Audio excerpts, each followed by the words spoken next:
ఇక్కడ ఉన్నటువంటి వాట్సాప్లో మీకు వీడియో చూపెడతాను. ఇగో ఇదే వీడియో మీకు పెడుతున్నాను, ఎందుకంటే లైవ్లోకి వెళ్ళే ముందు నీకు వీడియో చూపెడుతున్నాను. ఎంత దారుణంగా కుట్రలు చేస్తున్నారో చెప్పడానికి మీకు ఒక సాక్ష్యం. చర్చి నడుస్తుంది, వాళ్ళ చర్చి అంటే పవిత్రమైనది. ఏ చర్చి ఎవరైనా వాళ్ళకు ఉన్నటువంటి సందర్భంలో, వాళ్ళకు ఉన్నటువంటి దైవత్వంలో, వాళ్ళకు ఉన్నటువంటి నమ్మకంలో, వాళ్ళు ఆచరించేటువంటి పద్ధతిలో ఎవరి ఆచారాలు వాళ్ళకి ఉపయోగపడతాయి, ఎవరి ఆచారాలకు వాళ్ళు లోబడి పనిచేస్తారు, ఎవరి ఆచారాలకు వాళ్ళు కట్టుబడి ఉంటారు. ఇవాళ ఇక్కడ ఉన్నటువంటి నేపథ్యంలో ఈ అహ్మదాబాద్లో జరిగినప్పుడు ఎంత దారుణమో మీకు ఇంత వీడియో పెడతాను. కత్తులు గడంగా పట్టుకొని పోతున్నారు వాళ్ళంతా షూ వేసుకొని. చర్చి భాష చూడండి, ఎవరి చూడండి. ఇక్కడ సౌండ్ పెట్టచ్చా? ఎందుకంటే ఇక్కడ చూడండి, ప్రధానమైనటువంటి ఎజెండాలో భాగంగా చూడండి ఎంత దారుణమైనటువంటి కుట్ర కుతంత్రాలు చేస్తున్నారో. చర్చీలు ఎంత ప్రమాదాలు ఉందో, క్రైస్తవ సమాజం ఎంత ప్రమాదం ఉందో, క్రైస్తవ సమాజం మీద ఎంత విషం కక్కుతున్నారు. రామ జన్మభూమి కోసం ఏ విధంగా అయితే ఎల్కే అద్వానీ పాదయాత్ర చేసిండో, ఏ విధంగా అయితే తన అస్తిత్వాన్ని కాపాడడం కోసం బీజేపీని ఏ విధంగా అయితే మోసిండో, భారతదేశంలో ఉన్నటువంటి బీజేపీకి 2 సీట్లు ఉంటే ఈరోజు బీజేపీ 3 సార్లు దేశాన్ని పరిపాలించేటువంటి స్థాయికి వచ్చిందంటే ఏ విధంగా మతోన్మాదం, ఏ విధంగా కుట్రలు కుతంత్రాలు, ఏ విధంగా దాడులు, ఏ విధంగా బీజేపీ సిద్ధాంతాలు, ఏ విధంగా ఆర్ఎస్ఎస్ సిద్ధాంతాలు, ఏ విధంగా ఇవాళ ఉన్నటువంటి అన్నదమ్ములుగా ఉన్నటువంటి సోదరులాగా అని చెప్పుకునేటువంటి మనం ఈరోజు ఎందుకు ఇంత భయంకర పరిస్థితిలో ఉన్నామంటే దానికి కారణము బీజేపీ ఎజెండాలో భాగమే ఇలా మతోన్మాద కుట్రలు. ఇలా చర్చిల మీద ఎప్పుడన్నా దాడులు జరిగాయా? చర్చిల మీద నిజంగా విధ్వంసం జరిగిందా? చర్చిలో పోయేటువంటి వ్యక్తులు ఎవరు? మన అన్న, చెల్లె, తమ్ముడు, అమ్మ, ఫ్యామిలీ సంబంధించిన వాళ్ళందరూ గ్రామాలలో ఉన్నారా? వాళ్ళందరూ గ్రామాల నుంచి ఓటుకో లేకపోతే మంచిదానికో చెడ్డదానికో అందరూ అయితే కలిస్తారు కదా. ఆ క్రమంలో వాళ్ళు స్వీకరించేటువంటి మతం వాళ్ళ ఇష్టం.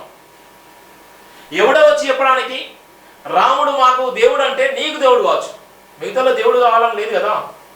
ఇవాళ ఉన్నటువంటి ఎల్లమ్మ, మల్లమ్మ, పుల్లమ్మలు దేవతలు ఉన్నారు, వాళ్ళందరూ ఎస్సీ దేవతలు. మరి ఆ దేవతలను ఓన్ చేసుకోరు అగ్రవర్ణాలు. ఆ దేవతలను ఎందుకు ఓన్ చేసుకోరు? ఎల్లమ్మ, మల్లమ్మ, పుల్లమ్మ అని చెప్పుకున్నటువంటి ఉప్పలమ్మ ఈ దేవతలందరూ మన దేవతలు కదా. ఇవన్నీ మన దేవతలని ఊరికి బయటేసినటువంటి దేవతలు కదా. మరి మన దేవతలను వీళ్ళు ఎందుకు ఓన్ చేసుకోరు? వెంకటేశ్వర స్వామిని మాత్రమే అందరూ ఓన్ చేసుకుంటే, వెంకటేశ్వర స్వామిని మాత్రం బ్రాహ్మణజాన్ని జంజారం వేసుకున్నారు మాత్రమే ఓన్ చేసుకొని మాట్లాడతారు. ఆ దేవుళ్ళు మనం ఓన్ చేసుకున్నప్పుడు, ఆ దేవుళ్ళను నిజంగా వాళ్ళు పరిపాలించినప్పుడు, ఆ దేవుళ్ళు నిజంగా వాళ్ళకు దగ్గర కానప్పుడు, మన దేవుళ్ళను ఇష్టపడినటువంటి వ్యక్తులు మనం ఇష్టపడినటువంటి దేవుణ్ణి ఇష్టపడితే వాళ్ళకు ఇబ్బంది కలుగుతుంది. అందుకోసం చూడండి ఎంత భయంకర కుట్రలు వేస్తున్నారో చెప్పడానికి. నిన్న జరిగినటువంటి అహ్మదాబాద్లో జరిగినటువంటి ఒక సంఘటన, చర్చిలకు వెళ్ళి చర్చిలో ఉన్నటువంటి ఎవరైతే క్రైస్తవ బిడ్డలో, ఎవరైతే ఆ చర్చిని ఆరాధన చేసేటువంటి పాస్టర్లో, ఆ పాస్టర్ని కత్తులతోని భయంకరంగా దాడి చేసేటువంటి ప్రయత్నం చేసి అక్కడ ఉన్నటువంటి క్రైస్తవ బిడ్డలు ఎవరు కూడా భయపడలేదు. అంటే ఈ సంఘటన మొదటి నుంచే చెప్తున్నాను. ప్రవీణ్ పగడాల్ అన్న విషయంలో మొదటి నుంచే కూడా చెప్తున్నాను. ఎంత పెద్ద కుట్రలు వేస్తారో, ఎంత భయంకర కుట్రలు వేస్తారో, ఎంత బలమైన కుట్రలు వేస్తారో. మీరు అనుకుంటున్నారు మా చర్చి జోలికి ఎవ్వరు రారు, మా దగ్గర చాలా మంది సంఘస్తున్నారు. దయచేసి చెప్తున్నాము, ఈ వీడియోని షేర్ చేసుకోండి. ప్రతి క్రైస్తవ బిడ్డ ప్రమాదంలో ఉన్నాడు, ప్రతి చర్చి ప్రమాదంలోకి నెట్టివేయబడుతుంది. ప్రతి ఎజెండా, వాళ్ళు చేసేటువంటి ప్రతి ఎజెండా ఎవరైతే క్రైస్తవ మతం లేకుండా చేయాలన్నటువంటి ప్రధాన ఎజెండాలో భాగంగా 75 సంవత్సరాల రాజకీయ అనుభవంలో, 70 సంవత్సరాల రాజకీయ అనుభవంలో మోడీ రిటైర్మెంట్ తరుణంలోనే మోడీ ఖాతాలోకి ఇది ఎంత వెళ్ళిపోతుంది. ఇప్పుడు ఎవరైనా వస్తే నిజంగా అమిత్ షా దేశానికి ప్రధాని అయితే, లేకపోతే ఉన్నటువంటి ఇప్పుడు యూపీ ముఖ్యమంత్రి ఆదిత్యనాథ్ ప్రధానమంత్రి రేసులో ఉంటే ఇంకా భయంకరంగా కుట్రలు వేస్తారు. అందుకోసమే ఇక అలజడి జరిగేటువంటి క్రమంలోనే, ఇంత విధ్వంసం చేసేటువంటి క్రమంలోనే దానికి భిన్నంగా చేసేటువంటి నేపథ్యం ఉంది. ఈ వీడియో మీకు పెడుతున్నాను, ఈ వీడియో చూడండి. ఈ విధంగా చేస్తారు చూడండి.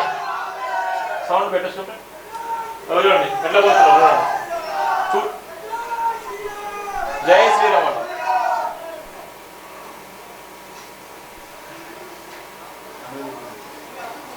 చూడండి వాళ్ళ కత్తులు, కటాలు, వాళ్ళ షూస్, వాళ్ళ వేసుకొని ఎట్లా పోతున్నారో. లోపలికి ఏ విధంగా వెళ్ళారు. చర్చి నడుస్తుంది, చర్చి ప్రేయర్ నడుస్తుంది. ఎక్కడ కూడా ఎవ్వరు కూడా ఏ మాత్రం భయపడలేదు. ప్రేయర్ నడుస్తుంది. వాళ్ళు వెళ్ళిపోయినటువంటి సిద్ధాంతం అదే హిందూ టెంపుల్కి పోతారా? హిందూ టెంపుల్ పోయేటువంటి పరిస్థితి చేస్తారా? ఎందుకంటే వాళ్ళ మతాన్ని వాళ్ళు గౌరవిస్తారు. అలానే ముస్లిం సంబంధించి మసీద్కి వెళ్తారా, షూ వేసుకొని చెప్పేసుకొని కనీసం వాళ్ళు ఆ ప్రేయర్ చేసే సందర్భంలో కనీసం టచ్ చేసేంత సాహసం చేస్తారా, మాట్లాడేంత సాహసం చేస్తారా? మరి ఇది ఎందుకు, ఇది దేనికోసం? ఇది ఎవరు ఇష్టం వచ్చిన మతంలోకి వాళ్ళు వెళ్ళిపోతారు, ఎవరు ఇష్టం వచ్చిన మతంలోకి వాళ్ళు మాట్లాడతారు. వాళ్ళకి నష్టమేంది? ఇంత పెద్ద కుట్ర జరుగుతుంది కదా. ఇప్పటికైనా క్రైస్తవ సమాజమా ప్రశ్నించండి, దయచేసి చెప్తున్నాను. భయంకరమైన కుట్ర జరుగుతున్నాయి. లక్షల కోట్ల రూపాయల ఆస్తులు ఉన్నటువంటి క్రైస్తవ సమాజమా, వేల కోట్ల విలువైనటువంటి మీ ఆస్తులు కూడా గుంజుకునేటువంటి ప్రయత్నం చేస్తున్నారు. క్రైస్తవ సమాజాన్ని భారతదేశం లేకుండా, క్రైస్తవ సమాజాన్ని భారతదేశం లేకుండా కుట్ర కుతంత్రాలు వేస్తున్నారు. ఎవరైతే ఎస్సీ ఎస్టీ బీసీ బిడ్డలున్నారో, ఎవరైతే క్రైస్తవ మతాన్ని స్వీకరించినటువంటి బిడ్డలున్నారో, ఎవరైతే క్రైస్తవ మతాన్ని అనుసరించేటువంటి వ్యక్తులరో, ఎవరైతే బైబిల్ను పాటించేటువంటి వ్యక్తులరో, ఎవరైతే బైబిల్ కోసము ప్రేయర్కి వెళ్ళేటువంటి వ్యక్తులరో, ఎవరైతే చర్చిలకు వెళ్ళి ప్రేయర్ చేసుకున్నటువంటి వ్యక్తులరో, ఆడపిల్లలను కూడా విచక్షణ రహితంగా దాడులు వేసి ఇష్టానుసారంగా వాళ్ళు ఇబ్బందులు గురి చేసినటువంటి ప్రమాదం రాబోతుంది. నేను ఈరోజు చెప్తున్నాను, ప్రవీణ్ పగడాలన్న గురించి కూడా చెప్తున్నాను. నేను చెప్పేటువంటి ప్రతి వీడియోలు చూడండి, జరుగుతున్నాయా జరగట్లేదా అని ప్రతిది కూడా మీకు చెప్తున్నాను. మనం సంతోషంగా ఉన్నాం కదా, మనం హ్యాపీగా ఉన్నాం కదా, మన జోలికి ఎవరు రావట్లేదు, నా చర్చి బాగుంది, నేను బాగున్నాను అనుకుంటే అది మీ మూర్ఖత్వము. పాస్టర్లారా, క్రైస్తవ బిడ్డలారా, సోదరి మనులారా, నేను చెప్తున్నాను, భయంకరమైన కుట్రలు జరుగుతున్నాయి.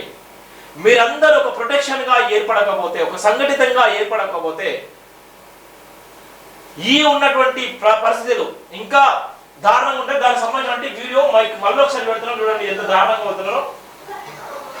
వాళ్ళ షూస్, వాళ్ళ కత్తులు కట్టలు వేసుకొని పోతున్నారు.